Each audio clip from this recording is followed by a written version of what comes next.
In order for you to understand why route parameters are defined as observables, first we need to look at what happens to our components during navigation.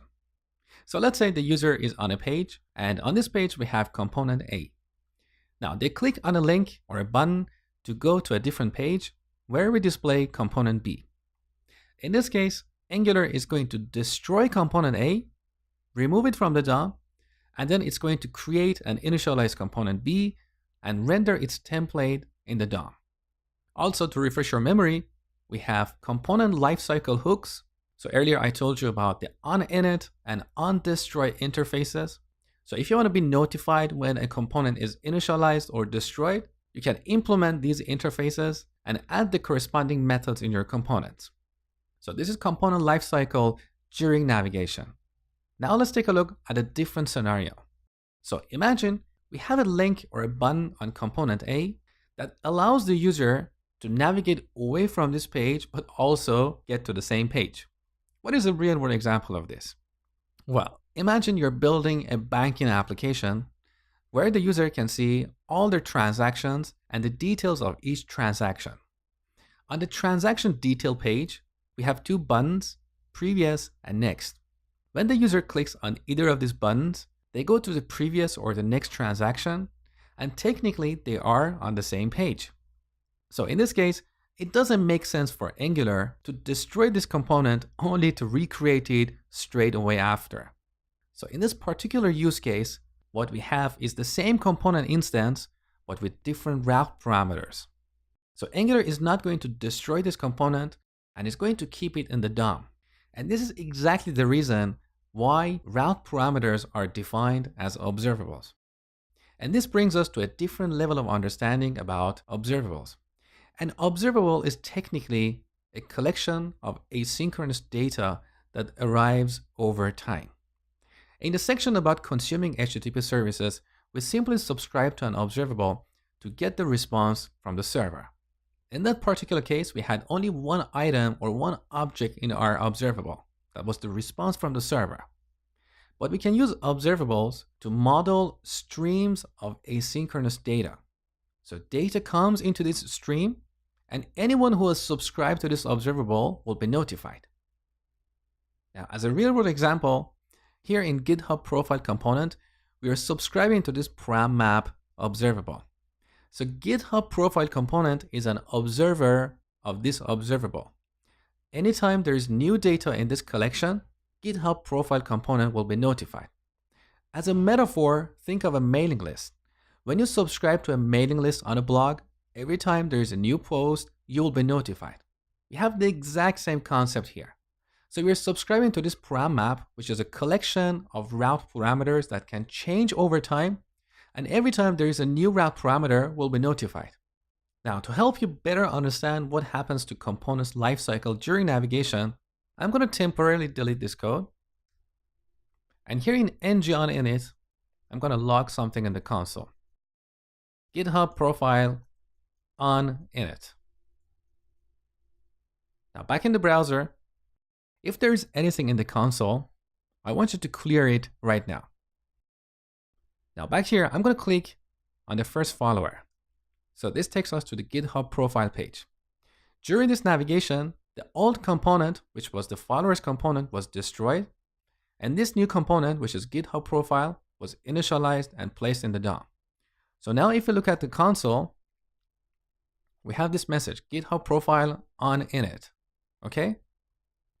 Now if I go back to the followers page again, that component is now destroyed and is no longer in the DOM. Instead, we have the followers component. Now let's click on the second follower. Back in the console, now we have two messages for GitHub profile on init. So this shows that every time we navigate away from this page and go to the followers list and come back, this component is reinitialized. Okay? Now I want to show you what happens when we give the user the ability to stay on the same component and navigate back and forward. So we're not going to navigate away from this component. This component is going to stay in the DOM, but the route parameters are going to change. And this is what I want you to pay great attention to. With this new implementation, we're going to see only one onInit message in the console. because the component instance is not going to be reinitialized. It's going to stay in the DOM. So let me show you. First, let's go to GitHub profile.html. On this page, I'm going to add a button like a next or a previous button. So a button with two classes. Let's call it next.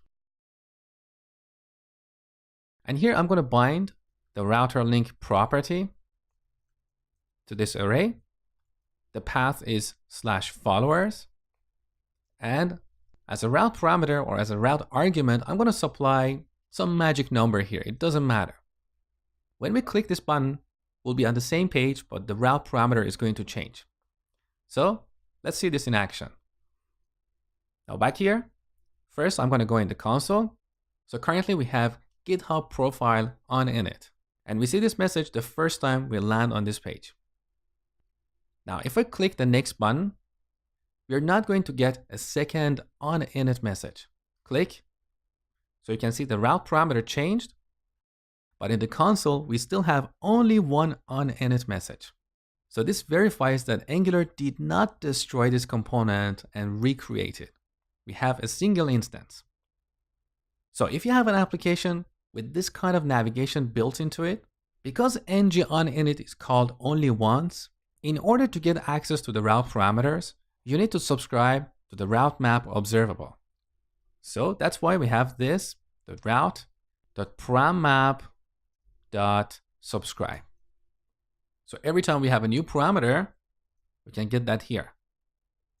Params goes to this code block, and here we log params.getID. Let's test this back in the browser. So first, I'm going to clean up the console. I'm going to go to the followers page, click on the first follower, look in the console, we have the ID of the first follower. Now I'm going to click the next button. We're still on the same component, the route parameter changed, and in the console, we have the second ID.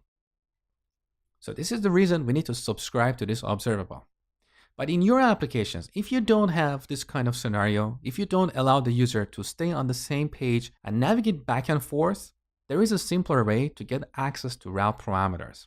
So if you're 100% sure that the user has to navigate away from this page, go somewhere else and then come back, instead of subscribing to an observable, you can use a snapshot. So here we can use this .route.snapshot.param map.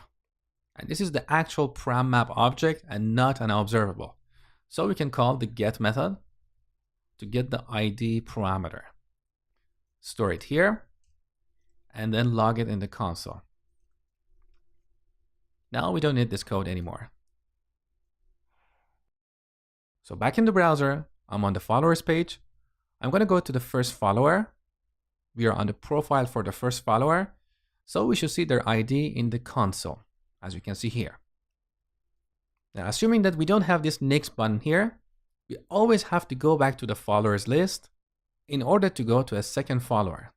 And because our profile component is reinitialized, we can use the snapshot to get the ID of the second follower. So now in the console, we have two entries. So this is why route parameters are defined as observables.